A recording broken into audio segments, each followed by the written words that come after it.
Hello everyone. Today we are standing in front of India's most powerful symbols of history, pride and resistance. Right in the heart of Old Delhi rises the Lal Qila. It is also known as the Red Fort. This is not just a monument made of red sandstone, this is a place where emperors ruled, empires rose and fell, and where the idea of India as a nation found its voice. Every year from these very walls, the Prime Minister of India addresses the nation on Independence Day. Do you know why it is called the Lal Qila? Yes, the fort is called Lal Qila because of its striking red sandstone walls. Lal means red and Qila means fort.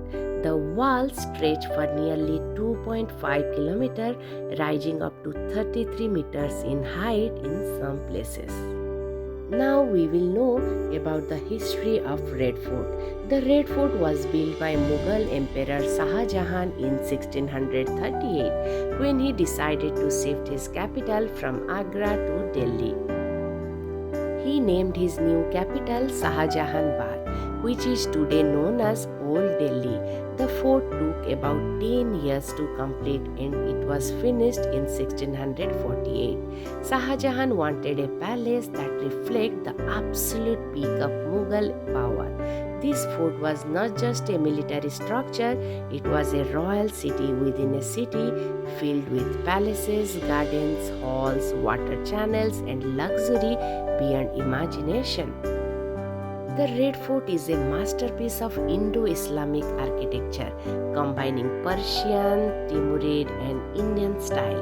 The fort is built mainly from the red sandstone, but the interiors were once decorated with white marble, precious stones, gold inlay, and detailed carvings. One of the most fascinating features is the water system.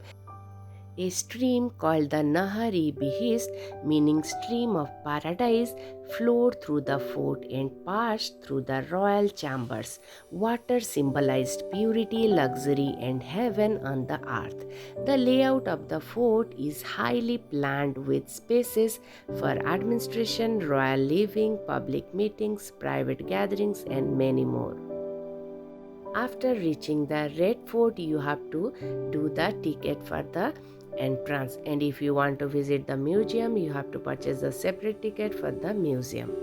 So here we have only purchased for the visiting the Lal Qila because we have less time, we could not cover the museum. So again next day we'll come to visit the museum. So today let's discover the Lal Qila, whole Lal Qila. The Red Fort has two major gates. One is Lahore Gate, another is Delhi Gate. Lahore Gate, this is the main entrance of the fort. It faces the city of Lahore, which is why it is named as Lahore Gate. Today, this gate holds immense importance because the Indian Prime Minister hoists the national flag every Independence Day. It symbolizes freedom and national pride. Delhi Gate was used more for official and ceremonial purposes. It is highly decorative and mirrors the Lahore Gate in design. Walking through this gate feels like stepping into another century. We were really excited to explore the Lal Qila. Every time we see or watch in the TV, but today we got the opportunity to visualize in our own eye the beautiful Lal Qila. Right outside the grand walls of Red Fort lies one of the Delhi's oldest and more vibrant market, Meena Bazaar. It is commonly known as Lal Qila Market. This market has existed for centuries and originally served the royal women of the Mughal court. Traders would bring silks, perfume, jewelry, spices, and handcrafted items, and the women of the palace could shop here away from public eyes. Even now you can see these shops and even you can purchase from these shops. There are different souvenirs, many beautiful items are available here, starting from jewelry, shawls, everything under one place. and the rates are very reasonable. Anyone can afford, so starting from rupees 100 or 50 you can get anything. Do you know in 2007 the Red Fort was declared a UNESCO World Heritage Site? It is recognized as a symbol of Mughal creativity, a witness to India's political history, a monument of cultural unity. Preserving it means preserving the story of India itself. The Red Fort is not just bricks and walls, it is a silent storyteller. It has seen emperors crowned and exiled, emperor flourish and collapse, and narration rise from centuries of rule. When you stand before the Red Fort, you are not just visiting a monument, you are standing inside the history. Just after entering the Red Fort through the Lahore Gate, visitors passes through a long covered market which I have just shown before few minutes. It is known as Chhata Chowk. The name Chhata means roof or canopy and Chowk means the marketplace. True to its name, Chhata Chowk is roofed arcade designed to protect shoppers from the sun and the rain. Now we will see some of the important structures inside the Red Fort. Here comes the Diwani Am, Hall of Public Audience. This is where the emperor met common people. Citizens could present their complaints and different petitions. The emperor sat on an elevated throne, reinforcing the idea that he was powerful yet accessible to the common person. Justice, at least in theory, lived here. As you enter through the garden, in the left side you will see the museum and right side the beautiful garden. This is covered with beautiful flowers, greenery, everywhere is so neat and clean. You will definitely love this place, and this is the best place to take if you are love to take photographs. Inside Red Fort, the most famous garden is Hayat Bugs Bagh, meaning life bestowing garden. It was laid out during Shah Jahan's reign. This garden follows the Charbagh layout, the classical Mughal four-part design symbolizing the four rivers of paradise. Its walkways divides the gardens in four quadrants with fountains and canals running through the center. Hayat Bugs Bagh contains small pavilions for the emperors and the royal women to rest, enjoy poetry, or simply admire the view. The combination of greenery, flowing water, and marble created a tranquil, almost heavenly atmosphere. Every walls of Lal Qila whispered the secret of emperors, queens, and freedom fighters. Every arch holds a story, every courtyard remembers. In Lal Qila, luxury meets disciplines, beauty flows like the Nahar-e-Behist, quietly reminding all who enter of human ambition and taste. If ever walls could speak, Lal Qila would tell the tales of love, power, rebellion, and devotion. It sung not in words but in marble and water. Amidst its garden, pavilions, and halls, Lal Qila is not merely a fort, it is a stage where history, art, and life collide in crimson grandeur.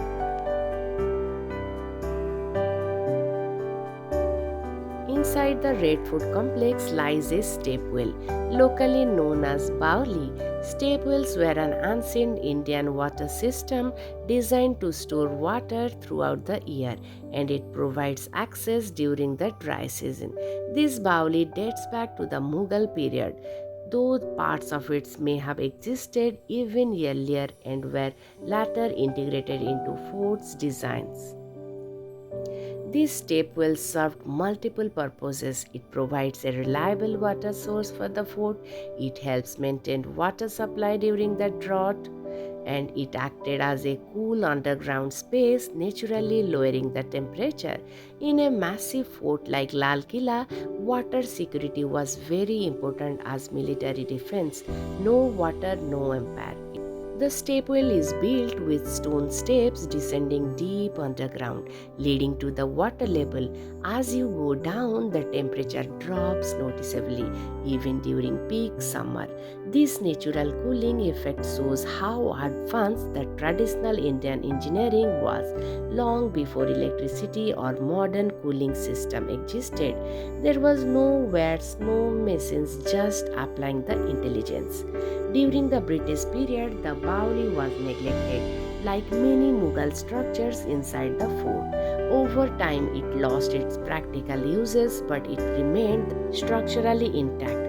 Today, it stands as a reminder that the Red Fort was not only a royal residence or a military stronghold, but a self-sustaining city. It quietly proves that history knew how to survive without draining rivers dry and calling it progress. Inside the Red Fort complex, there are several museums that preserves and displays India's rich historical journey, especially related to Mughal period and the freedom struggle. These museums are housed in former British barracks built after the revolt of 1857. The irony is strong. Buildings made to suppress history, now it protected. These museums together are often referred as Red Fort Museums. This includes exhibitions on Mughal art and architecture, India's struggles for independence, soldiers and revolutionaries of the Indian National Army. Each gallery focuses on a different chapter of history. One of the most important sections is dedicated to India's freedom movement. Here you can find different paintings, photographs of freedom fighters, and you can see some of the documents and displayed related to the INA trials. Information about leaders like Subhash Chandra Bose. Inside the Red Fort, there are two elegant structures known as Sawan and Bhadra Pavilion. They were named after the Indian months Sawan and Bhadra, which are associated with monsoon season rain and renewal. These pavilions were designed as pleasure retreats for Mughal emperors, especially during hot summers.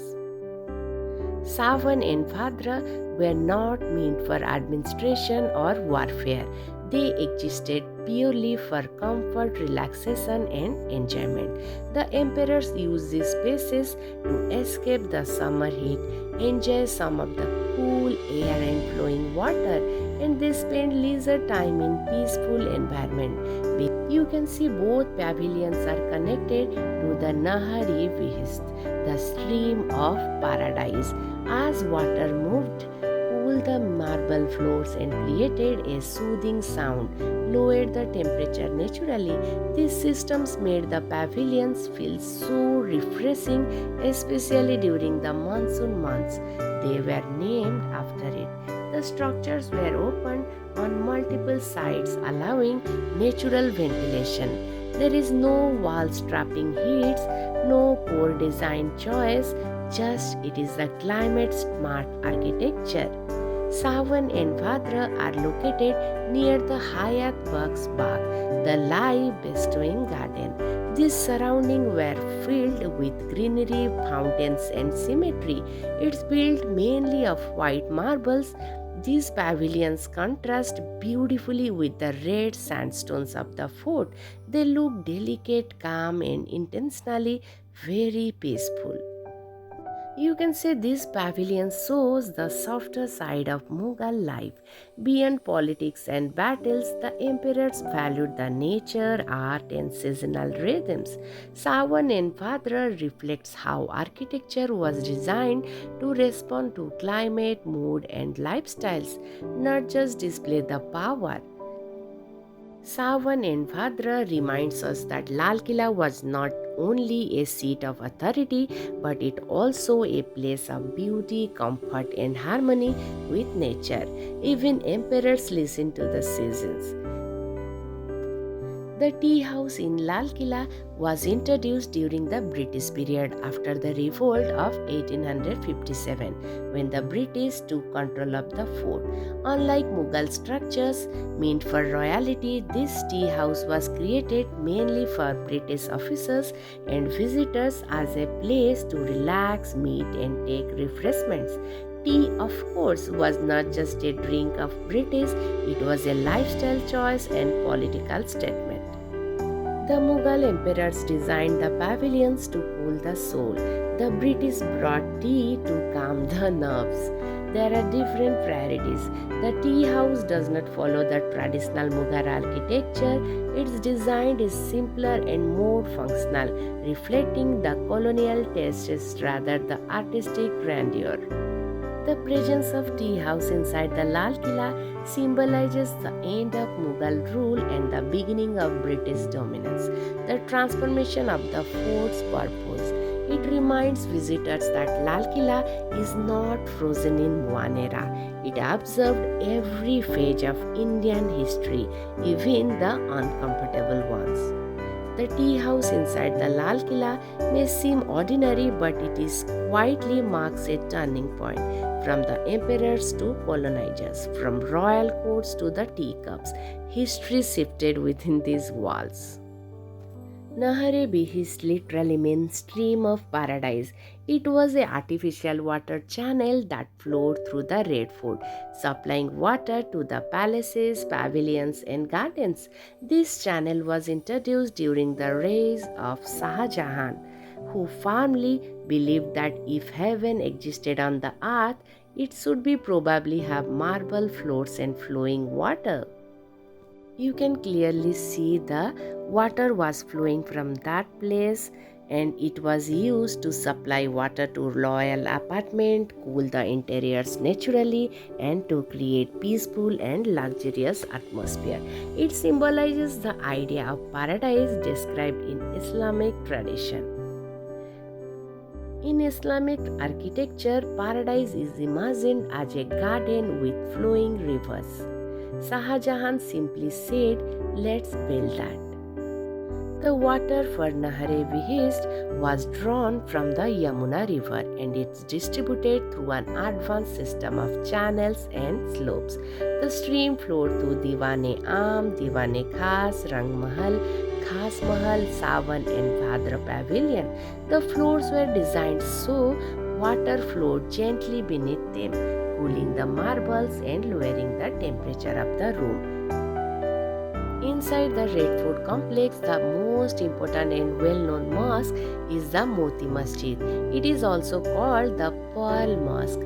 Unlike the grand public mosques of Delhi, this one was private, quiet, and meant only for the royalty. The Moti Masjid was built by the Emperor Aurangzeb around 1659 to 1660. It is made entirely of white marble, which gives its soft, glowing appearance, hence the name Moti means pearl. This mosque was used exclusively by the Mughal emperor and the members of royal family.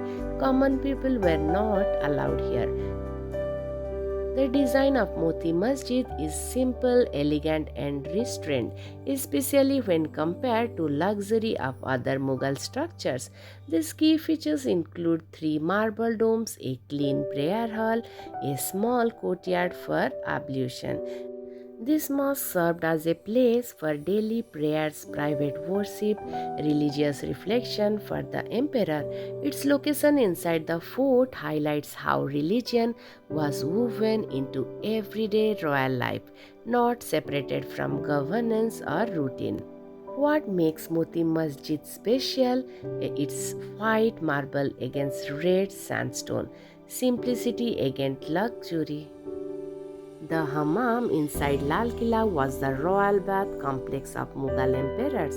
It was built during Shah Jahan, who believed that cleanliness, comfort were very important. The hammam is divided into 3 main chambers: cold room, warm room, and hot room. This gradual temperature transition helped the body adjust naturally. Yes, they understood thermodynamics quietly. The floors and walls were designed to retain and release heat very efficiently. Diwan-e-Khas meaning hall of private audience.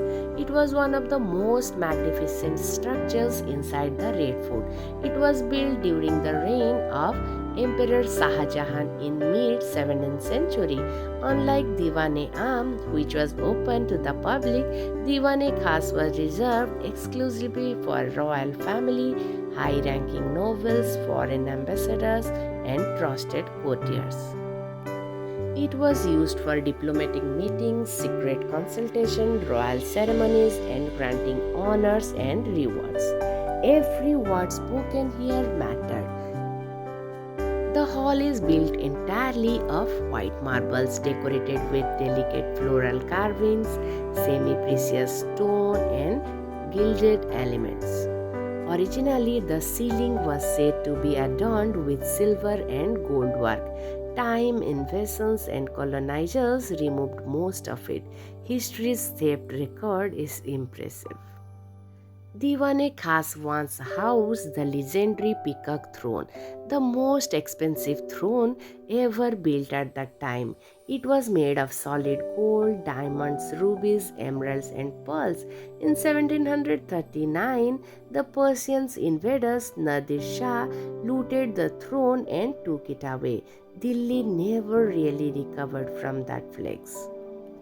There is one famous inscription inside the Diwan-e-Khas is a Persian inscription that reads, "If there is a paradise on earth, it is this, it is this, it is this." This line is perfectly captures the luxury and confidence of Shah Jahan's court. Now we will see the Rang Mahal. The name literally means palace of colors. Yes, it earned that drama. Let's step inside without tripping over the history. Rang Mahal meaning palace of colors. It was one of the most beautiful and luxurious structures inside the Red Fort. It was built during the Emperor Shah Jahan and served as the residence of royal women of the Mughal court. This palace was part of the emperor's private area and it was designed for comfort, beauty, and privacy. Rang Mahal housed queens, princes, and women of royal household. It was a place of daily lives, leisures, and quiet activities far from the formal world of court politics. Music, poetry, conversation, and rest filled these halls. After visiting this, we saw some beautiful squirrels playing over there. We enjoyed taking some of the small video which I am showing you now. Rang Mahal Palace is built mainly of white marble decorated with intricate floral carving, painted design with gave it name Rang Mahal. A key feature of Rang Mahal is its central water channel connected to Nahar-e-Behist, the stream of paradise. Water flowed through the middle of the palace, cooling the floor and air. The sound of water created a calm, serene environment. At the center, it was a lotus-shaped marble basin, once glided, used to enhance the beauty of flowing stream. Luxury but intelligently designed. Rang Mahal was designed to stay cool even during Delhi's harsh summer. Flowing water cooled the space. Thick walls insulated the heat. High ceilings improved ventilation. During the British rule, Rang Mahal was damaged and altered. Parts of this was used for military purposes and much of its decoration was lost. Still, the structure stands as a reminder of the refined lifestyle of Mughal court. Rang Mahal represents Mughal love for art and beauty, the importance of comfort and domestic life, a softer, more intimate sides of empire. Not everything is history about battles, some things are about living well. Mumtaz Mahal is one of the elegant residential palace inside the Red Fort. It was built during the Emperor Shah Jahan and it was named after his beloved wife Mumtaz Mahal. Unlike Taj Mahal, which was built after her death, this Mumtaz Mahal was part of the living royal complex connected to the Delhi palace life. Mumtaz Mahal formed part of the Janana, the private area reserved for the royal women. It was used as a residential palace, a space for rest and leisure. This palace is built primarily of white marble, reflecting Mughal refinement and grace. Like other royal structures, Mumtaz Mahal was connected to the Nahar-e-Behist, the stream of paradise. Water was central to Mughal palace design and especially in private living space. Today, Mumtaz Mahal houses a museum displaying artifacts related to Mughal history and archaeology, allowing visitors to learn about the life and culture of the period. If you are new to our channel, go ahead and subscribe it, like this video, share it with your friends and families. Lal Qila is not just a monument of stone and time, but a witness to empire's resistance and rebirth. From the rule of emperors to the voice of a free nation, these walls still stand, carrying the weight of India's past and promise of its future. From this fort, once ruled by emperors, a free India found its voice. Lal Qila stands today not as a symbol of power but as a symbol of perseverance and freedom. Lal Qila reminds us that history is not just frozen in time, it lives in these walls, in this story, and in the people who continue to remember them. As the sun sets over Delhi, Lal Qila rises eternal crimson, majestic, unyielding. Every wall, every arch, every courtyard tells a unique story of power, passion, and perseverance. History is not silent, it roars. Thank you for watching. If you like the video, do definitely share, subscribe, and do comment.